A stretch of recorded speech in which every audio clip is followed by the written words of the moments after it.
Hola, hola, ¿cómo les va? ¿Cómo andan? Bienvenidos, bienvenidas. ¿Cómo va la vida? Acá estamos en este 28 de diciembre, bueno, cerrando el año y con el mismo criterio que mantuvimos durante todo diciembre, con calma. Estás muy contenta, muy contento, muy eufórico. Para vos son días maravillosos, disfrútalo a pleno, pero registrá que hay muchos que no tienen nada que ver con ese sentimiento y que son días y meses y un mes con semanas muy difíciles. Así que empaticemos. Nosotros te vamos a acompañar, estés como estés. Porque lo que celebramos en lo personal con este equipo que hacemos Fuerza Natural desde hace 3 años es los contenidos de un programa en el que creemos profundamente, los aportes de gente que sabe muchísimo de sustentabilidad, de salud, y que a lo largo de cada uno de los programas nos ha ido enseñando, sentimos que crecimos, que aprendimos, que mejoramos, que nos acercamos y que de alguna manera cumplimos el objetivo un año más de ser un canal a través de la radio, de Radio con Vos, donde podamos en esta horita de los sábados hablar de un montón de cosas que son recontra importantes, pero que no hay tiempo en la semana, por decirlo de alguna forma, ni en la agenda mediática inmediata, pero son cosas fundamentales para nuestra vida, presente, inmediata, futura, la de nuestros hijos. Hay gente que ha hecho cosas maravillosas y nos parece importante destacarlas. Y tal vez, Gaby, esta sea, o este programa, el último del año, sea una buena oportunidad para rescatar esos momentos invalorables que tuvimos con gente que la rompe de alguna manera en lo que decidió hacer, ¿no? Sí, me encantó la idea y la verdad que me parece que va a ser un programa distinto a los habituales. Hoy es el Día de los Inocentes, pero no nos vamos a hacer ningún chiste. No me hagas bromas porque no me parece divertido. Que la inocencia te valga. No es divertido. No es divertido. No estamos haciendo el programa en este momento. No estamos al aire. No, sí.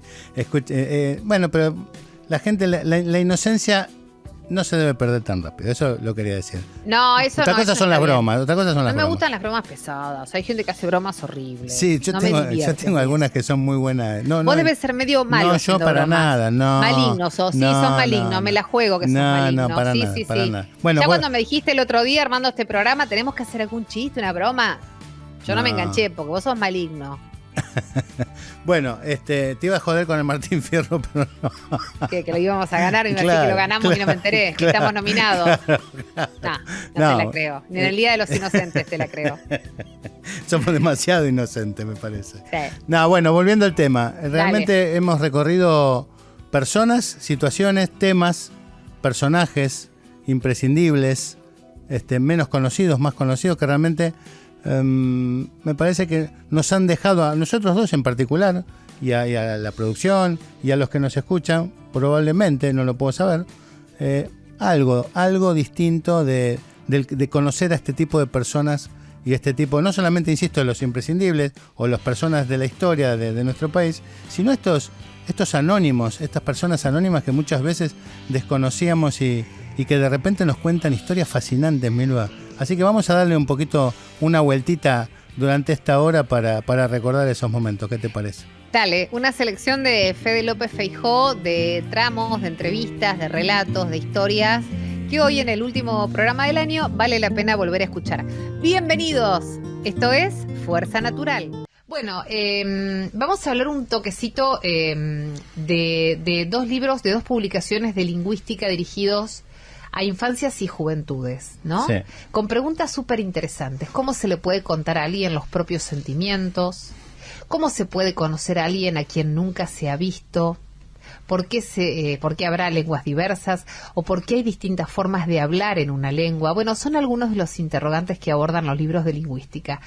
¿Querés saber qué es el lenguaje? ¿Y querés saber cómo se usa el lenguaje? Todo esto de la autoría de Carolina Tosi está con nosotros esta noche aquí también, que es investigadora del CONICET, es doctora en lingüística por la Universidad de Buenos Aires, magíster en análisis del discurso y licenciada y profesora en letras de la UBA. Es de todo. ¡Me siento muy chiquitita!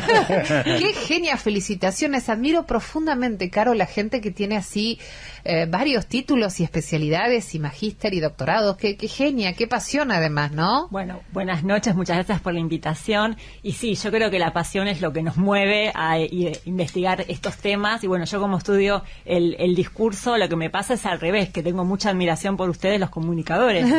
Y aparte los investigamos, también estudiamos su discurso también. Así que es una... ¡Qué momento! Es una ida y vuelta, sí, nos conectamos exacto. en algún lado, decís Sí. vos. Bueno, recién antes de empezar la entrevista estábamos mirando las publicaciones y la verdad que son tan interesantes en contenido, en formato, en dibujo, en diseño, están buenísimas.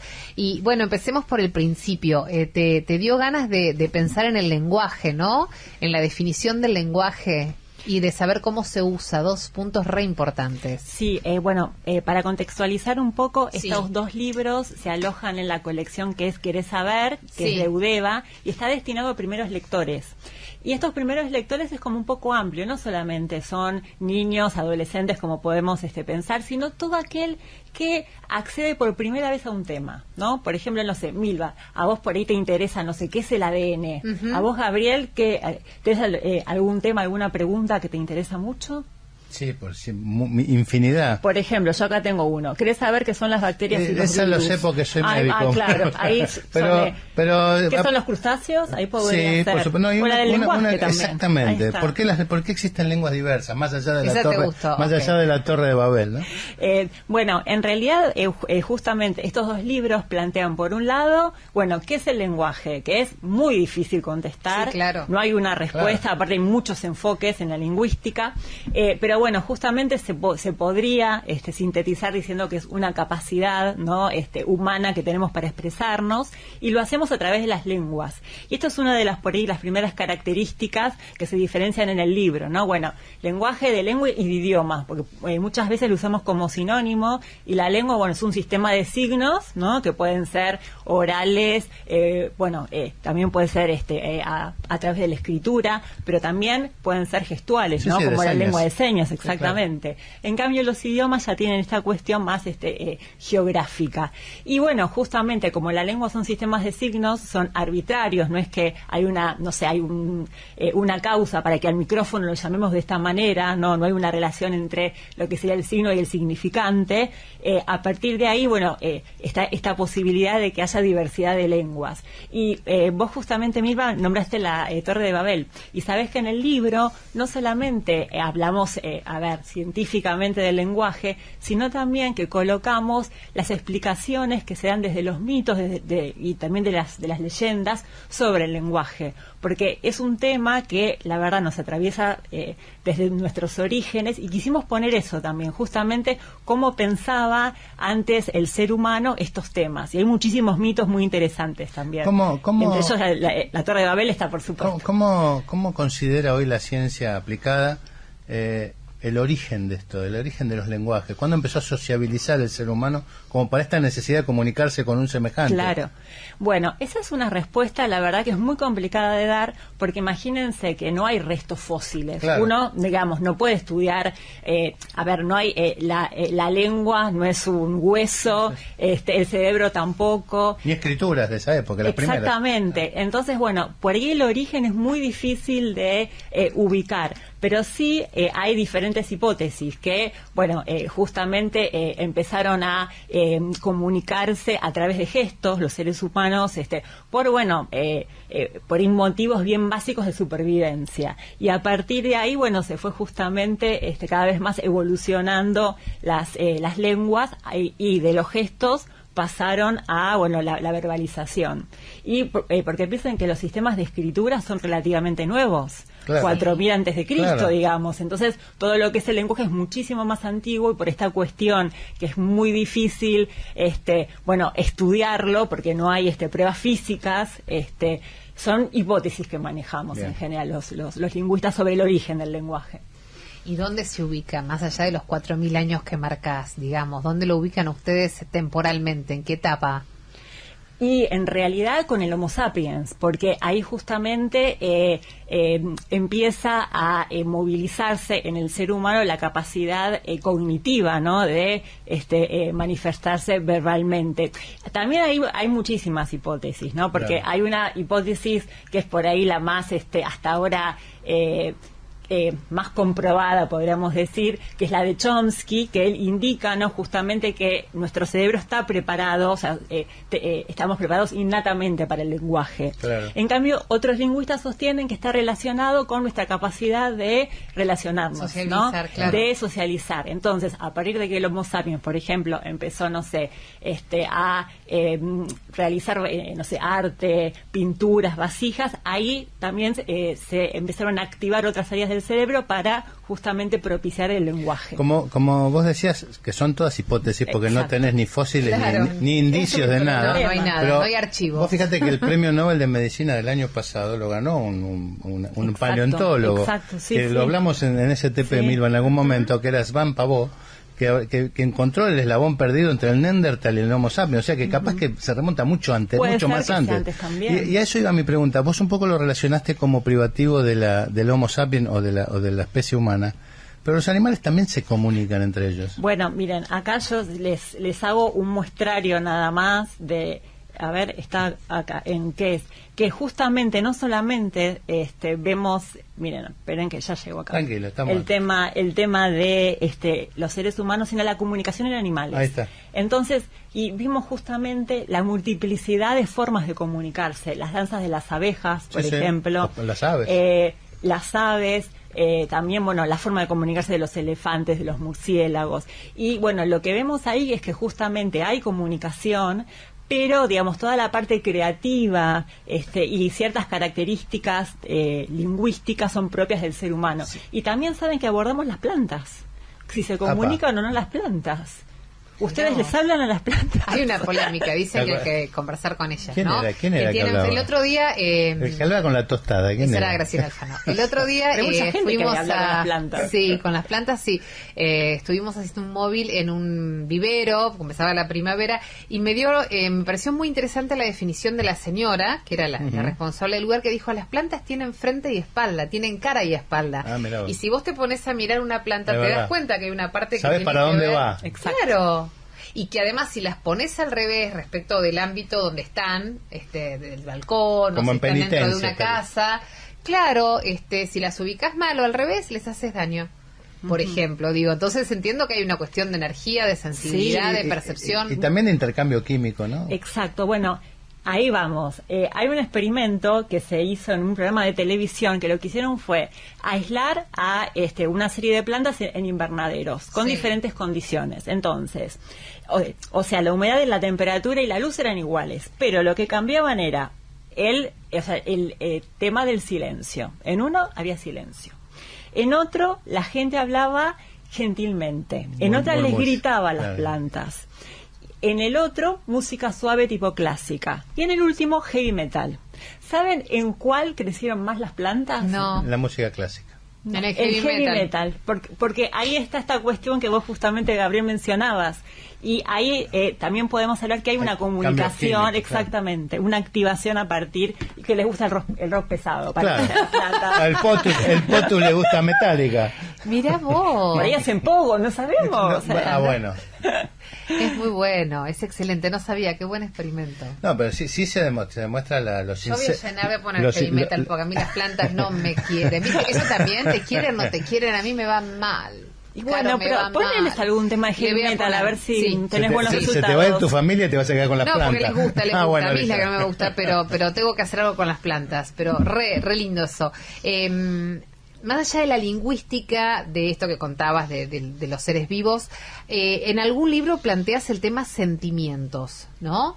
Cómo ponerle nombre al sentimiento, cómo definirlos y cómo hablar de alguna manera o contar los sentimientos propios de alguien. Entraron también por ahí, porque eso también finalmente es una manera de expresar, de verbalizar lo que sentimos a través del lenguaje. Exacto, es que justamente arrancamos con esta idea de que el lenguaje está siempre con nosotros, nos atraviesa. Y es más, por ejemplo, nosotros conocemos, no sé, personas, ¿no? Que, bueno, nunca las vimos personalmente, las conocemos perfectamente. Por ejemplo, bueno, Messi, yo nunca lo vi a Messi, claro, pero lo conozco. Bueno, nosotros nunca vimos un dinosaurio vivo, ¿no? Como diría Susana.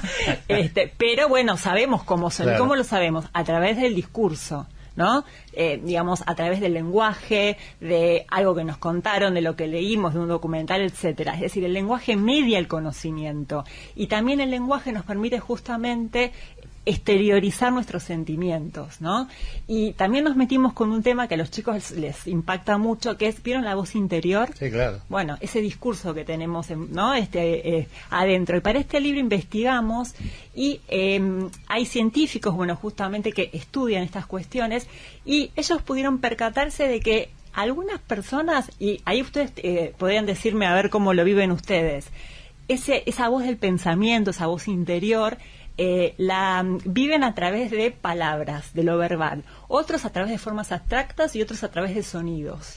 Entonces, yo, por ejemplo, Palabras, que soy muy yo de palabras. palabra, me pareció algo, o sea, maravilloso pensar justamente cómo esa voz interior, según, bueno, nuestros intereses y nuestra individualidad, podemos exteriorizarlo de diferentes formas. Un poco me parece que lo que explicás también tiene que ver con esto, que incluso hasta las técnicas de marketing, cuando hablan de canales visuales, exacto, auditivos y emocionales, ¿no? Uh-huh. Cada persona tiene canales preponderantes y me parece que tiene que ver con esto que vos estás explicando. Exacto, cuando hacíamos el libro, porque bueno, el libro tiene muchas ilustraciones. Sí, es re lindo. Y trabajábamos, la verdad, era por Zoom, porque era un poquito ya saliendo de la pandemia, con el ilustrador, la editora y también el diseñador. Y justamente cuando salió este tema, todos pensábamos de diferente manera y el ilustrador pensaba a través de imágenes. Claro, es su manera de visual, visual. Exactamente, y ahí está esa vinculación, ¿no?, que vos mencionás. El tema de un poco cuando vos nombrabas esto, a mí me quedé enganchado con el tema de los animales y las plantas. Me parece que el ser humano lo que tiene es la capacidad de abstraerse, ¿no? Exactamente. O sea, una abeja podrá comunicarse, lo que no va a poder es escribir la Quinta Sinfonía. O sea, exactamente. lo pudo hacer nada más que los genios de la música. Me parece que por ese lado, si está la analizado. Creación de postulados, claro, de teoría científica. Imaginarlo, ¿no? Imaginar. Exactamente. Bueno, de todo lo que es arte y también de replicar mensajes, porque nosotros podemos crear infinitos mensajes. En general los animales tienen un repertorio de mensajes, ¿no? Y que a partir de ahí, bueno, se comunican diferentes datos, ¿no? Diferentes, claro, diferentes tipos de información. Pero está como más acotadito, más generado de manera perfecta, estructurada, esa es la palabra, y nosotros tenemos la posibilidad de la creación. Y de aprender otras lenguas. Y del aprendizaje, claro, de la incorporación, ¿no? O sea que definitivamente el lenguaje nos influye también a la hora de pensar, de actuar, obviamente de comunicarnos, ¿no? Nos constituye finalmente, nos termina plasmando, exacto, ¿o no? Exacto, sí.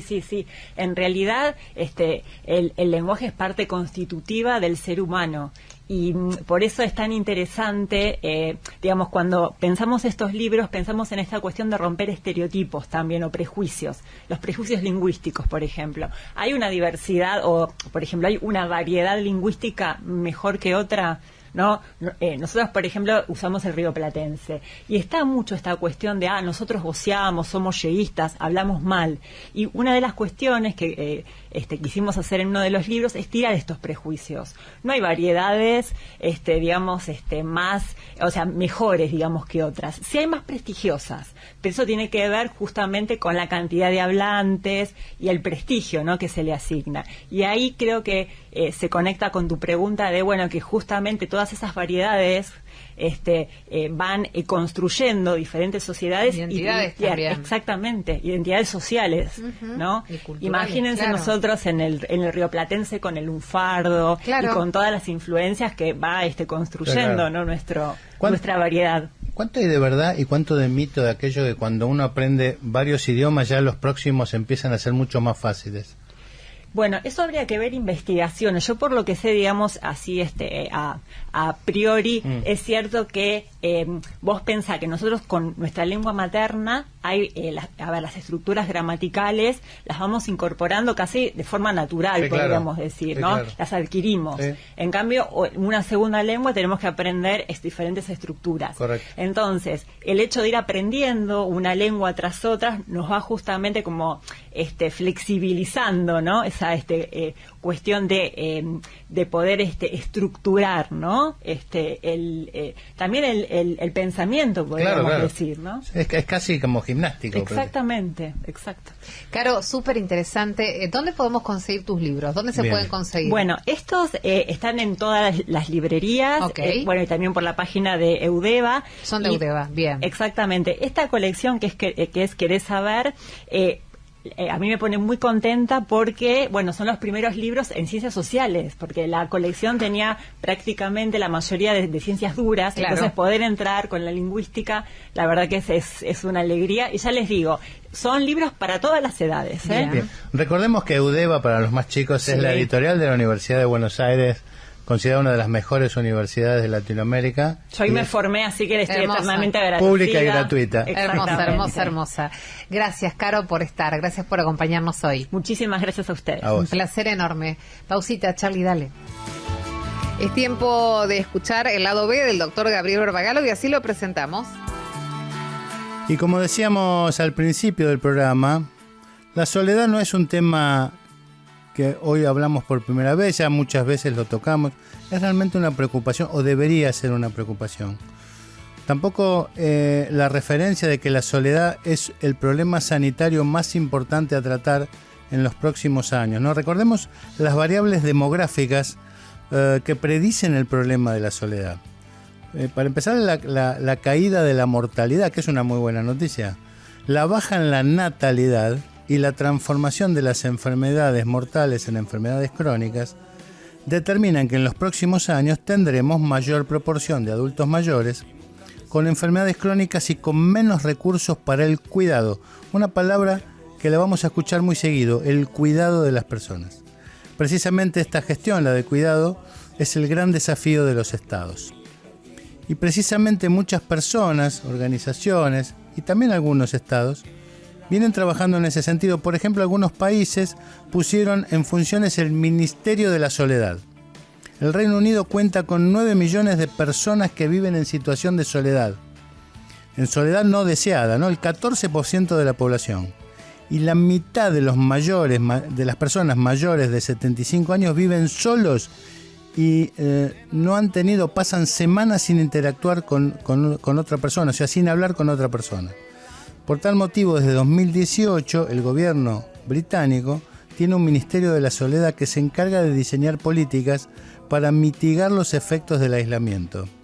Del mismo modo, Japón, que es uno de los países con promedio de edad más alto, que desde 2021 tiene un Ministerio de la Soledad que se enfoca en combatir la soledad a través de la creación de comunidades locales más fuertes. Y España, por último, tiene un observatorio de la soledad que se ocupa también de este problema, y no muchos más.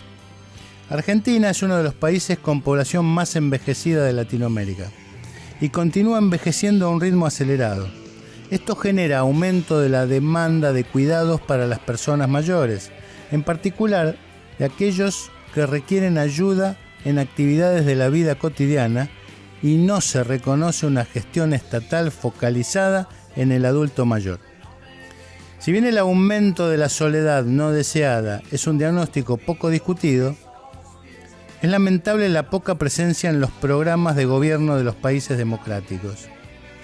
Mucho más efectiva y empática es la respuesta que dan las organizaciones no gubernamentales y las asociaciones sin fines de lucro al respecto. Por ejemplo, escuchaba hace unos días al rabino Abruj de la comunidad Amihai, que poseen un programa llamado Contá Conmigo, por medio del cual voluntarios brindan asistencia, llaman, acompañan a las personas mayores que están solas. La Iglesia Católica también dio muestras suficientes de su preocupación por la salud física, mental y espiritual de los adultos mayores, y en su actividad pastoral tiene innumerables iniciativas para mitigar la soledad. Vemos desde la tecnología y la educación propuestas innovadoras que se basan en crear espacios de encuentro para grupos de intereses comunes, desarrollar tecnologías, robots, aplicaciones, sistemas de alarma, que mejoran, reemplacen o complementen la gestión humana, crear redes sociales amigables con la tercera edad que facilite la interacción generacional e intergeneracional y profesionalizar el cuidado de las personas. Pero vemos, e insisto, muy pocas políticas de Estado. La soledad no deseada avanza a pasos agigantados y el aislamiento constituye una amenaza tangible a la sustentabilidad económica, sanitaria y social de las naciones. Y mientras los gobiernos no comprendan la gravedad de esta situación y miren para otro lado, salvo excepciones, no podrán identificar las consecuencias de semejante alteración demográfica, porque ante la ausencia del Estado, el mundo de las asociaciones civiles y de las entidades confesionales se seguirán haciendo cargo de los deberes seculares de los gobernantes y el problema estructural de la soledad, sin el correspondiente cuidado, nos transformará a todos, al fin y al cabo, en unos viejos meados. Bueno, y ahora vamos a la columna de los imprescindibles en la voz de Milva Castellini, y que realmente con un personaje, insisto, que me parece que es uno de los grandes íconos de la música y de la actuación porteña, la señora Tita Merello, Milva. Y de la medicina te agregaría, porque acordate que en sus apariciones públicas, Tita Merello, que muchos sabrán de quién estamos hablando y si no ahora te lo vamos a contar, abiertamente en todo canal de televisión, en toda obra de teatro, en la radio, donde estuviera públicamente decía: hacete el Papa Nicolau, nena, una vez al año. Exactamente. Cuando realmente de la creo prevención... que fue la palabra que Papa Nicolau, creo que yo al menos que era chico, lo escuché de la voz de ella por primera vez. Claro, y aparte era como, uy, qué disruptiva, qué zarpada, porque hablaba de algo que, viste, era, bueno, como todo lo que fue teniendo, en algún momento fue tabú y después pusimos en palabras y todo funcionó mejor. Pero digo, una mujer que entendió, aún con su falta de formación, ahora lo vamos a contar, académica, cultural y demás. Cultural me refiero de contenidos académicos, no de vida, ¿no? Entendió con claridad la importancia de la medicina preventiva en la mujer. El Papa Nicolau, que es un antes y un después. Tal cual. Recordemos que el Papa Nicolau es una práctica que previene o detecta tempranamente el cáncer de cuello, ¿no? De cuello uterino. De cuello uterino, fundamental, una vez al año. Bueno, Tita de Buenos Aires se titula Los imprescindibles de Gaby Barbagalo de hoy y nos cuenta, y recuerda que el 11 de octubre de 1904 nació en San Telmo una de las personas que construyó tal vez el personaje femenino más fuerte de la farándula argentina durante el siglo XX. Laura Ana Merello, más conocida por todos como Tita Merello. Su voz y su actuación fueron realmente muy particulares, muy características, con una impronta personal difícil de confundir, pese a que jamás recibió clases de canto ni de actuación. Un personaje forjado en una infancia realmente sufrida y en una carrera artística no exenta de dolores ni de despechos sentimentales. Perdió a su papá siendo muy chica, creció en un ambiente de desamor y de soledad. Nunca fue a la escuela, llegando a ser adulta con un marcado analfabetismo. Hizo trabajo infantil, hizo tareas domésticas, viviendo en un hogar triste y pobre hasta que ingresó a la actuación. Primero como bataclana en teatros de baja calidad, para luego ir dando pasos a la gran actriz y cantante de tangos que fue. Tan imponente fue su figura que al tango Se dice de mí, de Ivo Pelay y Francisco Canaro, le fue adaptada la letra para ser interpretada casi exclusivamente por Tita Merello. Más allá de todo esto, su carrera no siempre fue linda, no estuvo libre de censuras y de exilios, nunca se casó, tampoco tuvo hijos, pero sí tuvo amores recordados y otros prohibidos, pero seguramente el más importante fue el que vivió durante casi una década con el primer actor, Luis Sandrini, que finalizó de una manera dramática por la negativa de Tita de acompañarlo a España para privilegiar su carrera de actriz en los teatros de Buenos Aires. Al tiempo, Sandrini volvió con su nueva pareja, con Malvina Pastorino. por lo que Tita manifestó su despecho por él hasta el día de su muerte, incluso dedicándole la letra del tango Llamarada Pasional, donde sin nombrarlo relata el daño que ese amor dejó en su corazón. Tita Merello hizo, me ponen acá, me están agregando, la primera película sonora argentina, mira vos, sí, claro. No lo sabía eso, junto a Sandrini precisamente, y vivió sus últimos años en la Fundación Favaloro, por expresa autorización del doctor René Favaloro. Falleció a los 98 años, la Nochebuena de 2002, el día que la morocha argentina ingresó a la galería de los artistas imprescindibles de nuestro país. Vos sabés, Milva, que el aporte ese que hiciste respecto de la película Tango, esa fue la primera película sonora, argentina, con un elenco maravilloso, sí. Tuvo Libertad Lamarque también, eran Sandrini y ellos, y Tita. Como te decía, fue la primera película sonora de la historia argentina, o sea, está en la historia argentina esa película llamada Tango. Me parece y el tango Llamarada Pasional, yo te digo que el día que tengas la oportunidad, escuchalo, cantado por ella, porque vas a ver lo que es un corazón desgarrado, pero llevado a la letra, donde sin nombrarlo a Sandrini, le dice: la voz de un hombre me persigue en el recuerdo, así empieza la canción. Es realmente la gran Tita Merello. Vos sabés que ella, Tita y Malvina Pastorino se juntaron un tiempo después de que muriera Sandrini, en un lugar donde por primera vez se juntaron a charlar, y como no podía ser de otra manera, en el living de Susana Jiménez.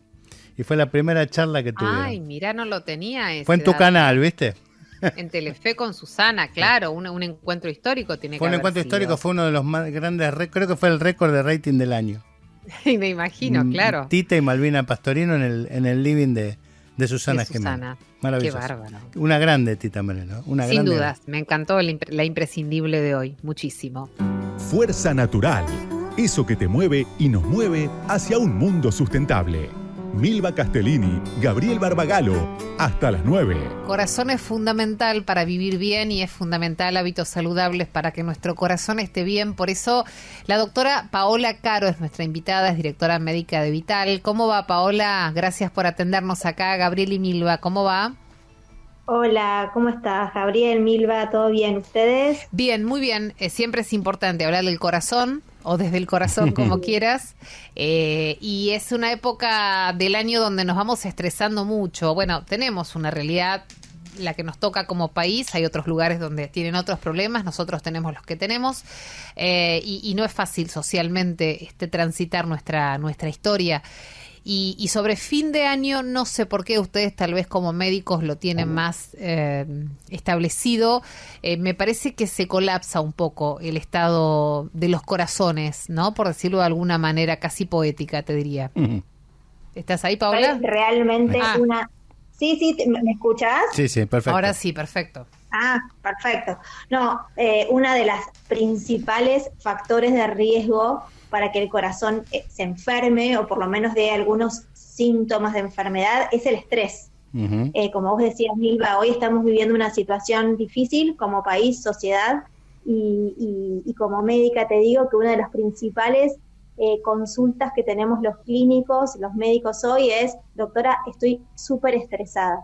Pero no solamente es el estrés, sino que hay otras cosas. El estrés a veces es más difícil de controlar, pero como vos decías, hay medidas que uno puede modificar, ¿no? Para que el corazón esté un poco más sano y tratar de llegar lo mejor posible. Una de las principales cosas que los médicos hacemos es prevención. Uh-huh. Entonces, dentro de la prevención tenemos que prevenir los factores de riesgos cardiovasculares. No sé si ustedes saben que el 80% de las muertes en jóvenes o prematuras, digamos, antes de una edad del anciano, sí, son por enfermedades cardiovasculares, y esto se puede prevenir haciendo estos pequeños cambios en nuestro estilo de vida, como son, por ejemplo, la alimentación, ¿sí? Hacer una alimentación saludable, tomar abundante líquido, comer grasas buenas, de las que dice grasas buenas que son ricas en omega 3 y en omega 6, reemplazar los aceites de girasol por el aceite de oliva, comer frutos secos, semillas, pescados, y los controles, ¿no? También el ejercicio, obviamente, mantener un ejercicio regular. No, nosotros los médicos no pedimos, mira, hace 5 veces por semana 2 horas de ejercicio, ¿no? Porque sabemos que es difícil para todo el mundo hoy, con el nivel de estrés, de trabajo y todo, andamos corriendo todo el tiempo. Solo pedimos media hora por día de actividad física, que sea 4 o 5 veces por día. La nada no nos sirve, lo importante es aunque sea hacer un poquito. Ay, doctora, pero no llego. Bueno, lo que hagas suma. Entonces, es una de las cosas que como médicos aconsejamos, ¿no? ¿Cómo te va? Paola Gabriel te habla. ¿Qué decís? ¿Cómo estás? Bien, ¿y vos? Bien, vamos a bajar un poquito a detalle algunas cosas que nos adelantaste que son interesantes. Por ejemplo, cuando hablamos de omega 3, ¿a qué tipo de alimentos te referís? El omega 3 son estas grasas, como digo, buenas, que están en el aceite de oliva, en los frutos secos, en las semillas, los pescados blancos, en el pescado, el pescado exactamente. Y después, digamos, ¿por qué? Porque son grasas que uno no puede fabricar. Claro, ahí está. Fabrica las grasas malas, no fabrica las grasas buenas. Claro. Entonces necesitamos como consumir este tipo de grasas, y también después están los comprimidos que no son, uno no los adquiere en la alimentación, sino que los puede comprar en la farmacia y también consumirlos, ¿no? Pero lo importante es hacer esta concientización de la alimentación sana. Y otro detalle de lo que dijiste, hablaste de actividad física, preferentemente estamos hablando de actividad aeróbica, no tanto anaeróbica. Principalmente actividad aeróbica. Caminar, si uno no tiene la posibilidad, qué sé yo, en vez de subir por el ascensor, subimos por las escaleras. En vez de tomarte el subte, vas caminando lo que puedas. Digamos, hay cosas que uno puede hacer el ejercicio, ¿viste? Sin tener que ir a un gimnasio, por ejemplo. Sí, eso es re importante. Eso es un cambio de hábitos, ¿viste? Porque si no es como que... Es un cambio de hábitos. Claro, y ahí contás pasos, que es algo que está muy de moda, y ahí entendés la importancia del moverte, de mantener el peso, del mantener el cuerpo en movimiento, digo. Y te digo que te sorprendés gratamente cuando contás pasos y ves todos los que haces, cuando realmente haces esto que vos contás, ¿no? Te bajás del subte, del auto, evitás el ascensor y vas sumando pasos al día que están buenísimos. Está buenísimo. Y bueno, ahora, y aparte es como, viste, todo el mundo ya tiene estos relojes, que estas apps que los bajás y te ponen objetivos. Está buenísimo. Mira, me falta, a mí a veces me pasa que digo, hice 6.000 pasos, me faltarían 1.000 más. Bueno, me voy a dar una vuelta a la manzana y llego al objetivo. Lo haces al toque, claro, ¿cierto? Claro. Exactamente, sí. Paola, a conciencia. Hablamos que los factores de riesgo que todos conocemos, el cigarrillo, la diabetes, la hipertensión, la obesidad, antes lo interpretamos como enfermedades o condiciones propias del adulto.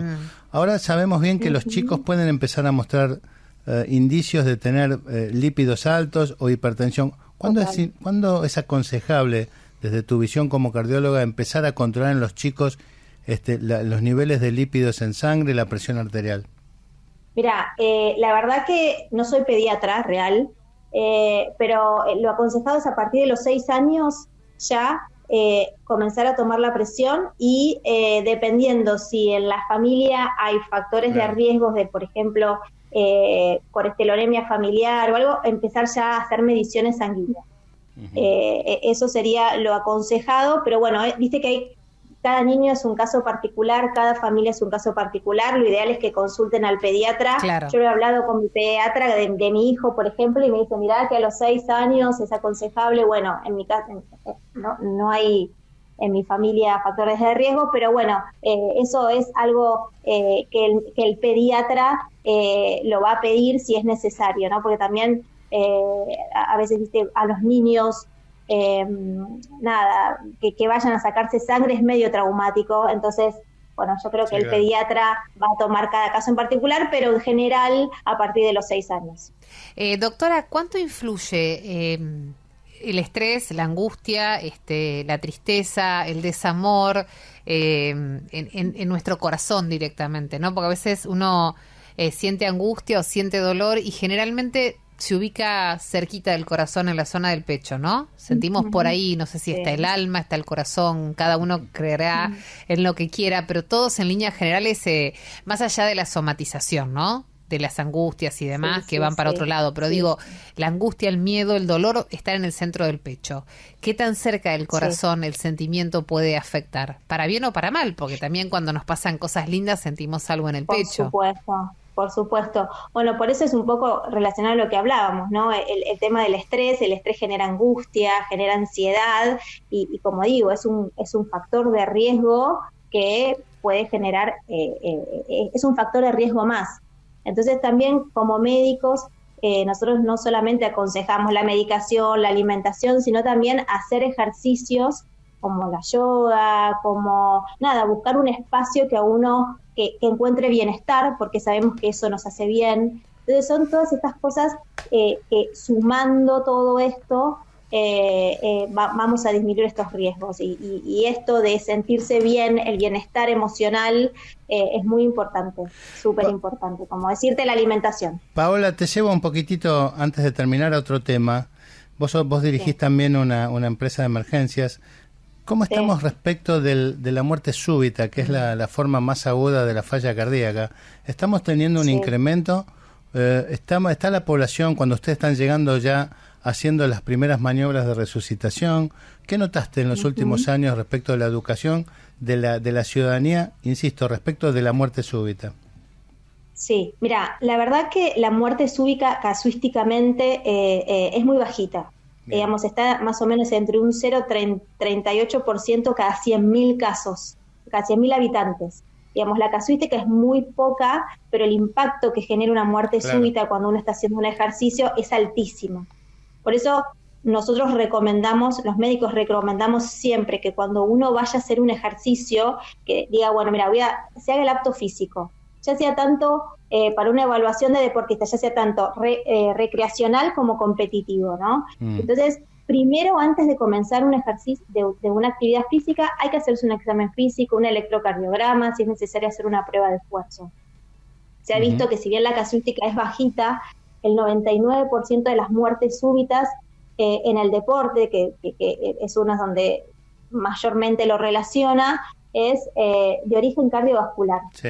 Entonces, dentro de este origen cardiovascular hay 3 causas importantes. Una es el infarto agudo de miocardio, es decir, la enfermedad isquémica, que se da en el 63% de estos casos, y generalmente es más frecuente en hombres con factores de riesgo como los que hablamos anteriormente.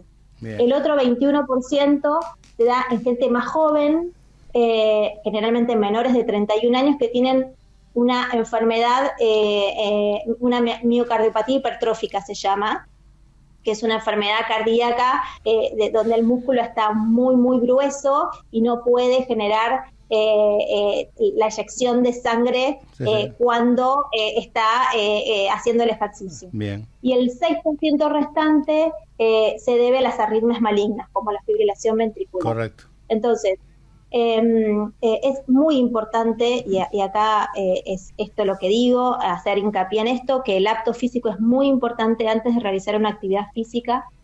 Esto para disminuir, primero para prevenir, identificar factores de riesgos y también para hacer un diagnóstico. Mira, la verdad que acá vemos en esta prueba de esfuerzo que haces alguna arritmia previa al ejercicio y ahí identificarla y tomar cartas en el asunto. Hay tratamientos para todo, ¿sí?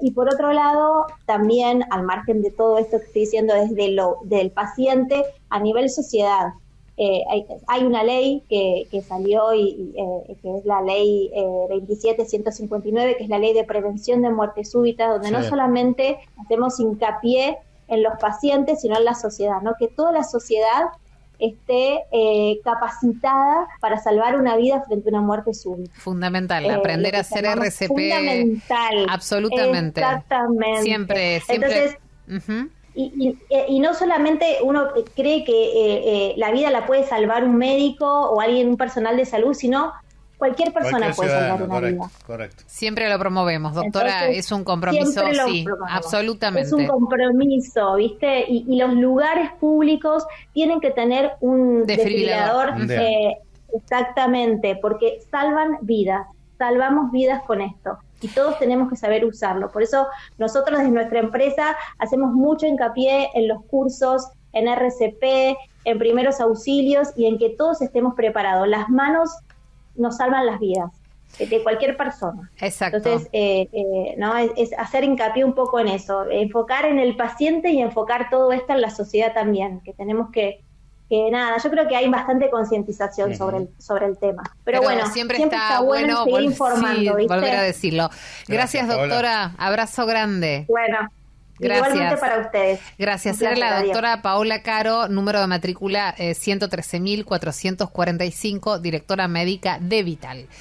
Fuerza Natural, Milva Castellini, Gabriel Barbagallo, de 8 a 9 de la noche, radioconvos.com.ar. Uy, esa música me trae recuerdos ya. Se nos va el año, amiga. Se nos va un año más de Fuerza Natural. Sí, es cierto. Van 3, dijimos, ¿no, sí, Gaby? Claro, obvio. Bueno, obvio. 22, 23 y 24. La verdad que es muy, muy lindo hacer este ciclo. Creemos profundamente en lo que hacemos. Lo hacemos porque lo queremos hacer y porque nos gusta y porque estamos convencidos de que es por acá. Así que a vos que estuviste del otro lado todo este año y el anterior, o a lo mejor recién nos enganchaste hoy, gracias por quedarte, por escucharnos, por abrir tu mente, por creer que es posible cambiar algo. Es lo que hace que estemos acá y sigamos pensando en lo que viene. Y lo maravilloso de esto de las nuevas tecnologías es que también quedamos para siempre en las redes sociales, quedamos en YouTube, en @Fuerza Natural Radio en YouTube, así que podés encontrar todo lo que escuchaste en este programa y todas las anteriores y todo desde el primer programa allá al principios del 2022, ¿no? Estábamos recién saliditos de la pandemia. Recién saliditos del horno de la pandemia. ¿Te acordás? Sí, cómo olvidarlo. ¿Te acordás que teníamos paneles de separación acá en el estudio? Sí.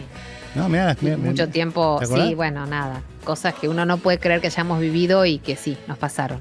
Y ahí estuvimos. Así que bueno, amiga. Y por suerte acá estamos. Bueno, esperemos, como dicen esta cosa, que termines bien y empieces mejor. Claro. Frases hechas. Y que si este momento que estás pasando no es lindo y es difícil, que las cosas salgan bien, que puedas tener fortaleza para salir adelante, ¿sabes? La vida no es perfecta y no creas que la felicidad es perfecta y existe todo el tiempo. Yo creo que tenemos momentos de felicidad y momentos de mucho dolor. Esa es la vida misma, así que no sé por dónde andará la tuya en este momento, pero sea como sea, te acompañamos y te deseamos lo mejor. Y siempre ser agradecido, ¿no? O sea poquito o sea muchito. Sí, señor. De lo que nos dio, nos deparó, ya sea Dios, si crees en Dios, ya sea el universo, si es el universo, o lo que vos creas. Ser agradecido me parece que nunca está de más. En esta época de balances, ¿no? Que uno las hace en esta época, Milva. Gaby, gracias por estar siempre del otro lado, en todos los sentidos, cerca siempre, no solamente en la radio, sino en la vida cotidiana, lo mismo nuestras familias. Así es. Gracias a Fede López Feijó, a él y también a su familia, porque cada uno de nosotros trabajamos en equipo y muchas veces nuestras familias están siempre detrás, pero hubo un momento donde especialmente estuvieron acompañándonos. A Charlie López Victorel, que nos hizo la operación técnica hoy, a su familia seguramente. A Charlie Rodríguez, que nos acompañó el resto del año. Claro, no sé, pero vamos supuesto. a buscarlo igual. Tenemos cuentas que arreglar todavía con él. Sí, claro. Siempre hay cuentas que arreglar. A cada uno de nuestros auspiciantes que nos acompañaron a través de la producción comercial de 4D y al equipo de 4D que también labura con mucho entusiasmo y que nos acompaña desde ya hace un tiempo. Y a todos los que pasaron por este programa, por Fuerza Natural, amiga. Bueno, hasta el próximo año, ha sido un placer, te deseo lo mejor, estés donde estés y te esté pasando lo que te esté pasando, todo pasa, todo pasa y todo pasa por algo también. Gracias por acompañarnos, Gaby. Chao, Buen Milva. año para vos y tu gente. Beso. Hasta el próximo año. Chau. Gracias a todos.